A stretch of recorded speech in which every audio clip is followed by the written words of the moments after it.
Hazrati Rasul Akram sallallohu alayhi vasallam Imom Tirmiziy tomonidan rivoyat qilingan bir hadis muboraklarda shunday dedilar: "Man kana lahu thalathu banatin aw thalathu akhawatin aw ibnatani aw ukhtani fa ahsana suhbatahunna wattaqallaha fihinna falahul jannah." Rasul Akram sallallohu alayhi vasallam aytibdilar: kimni 3 ta qiz farzandi bo'lsa yoki 3 ta singlisi bo'lsa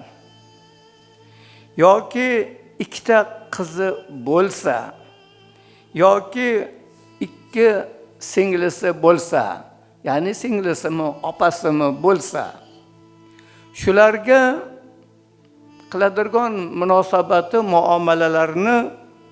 nihoyatda go'zal tarzda qilsa, fa ahsana debdi, ismi tafzil bilan,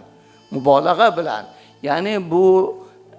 xo singillardir, xo opalardir, xo qiz farzandlardir, yo 3 tadir, yo 2 tadir, shularga nihoyatda chiroyli, go'zal munosabatda bo'lsa, hamda ularni haqlarini ado etishda Alloh taolodan qo'rqsa, ya'ni ularni haqqidan bir ziyo qilmasdan, ketkizmasdan, haqlarini poymol qilmasdan, shularni nihoyatda aziz va mukarram tutsa, mana shu kishiga falahul jannah, bunga jannat berilur, bu jannat sohibi bo'ladi deb payg'ambar alayhisolatu vasallam marhamat qildilar.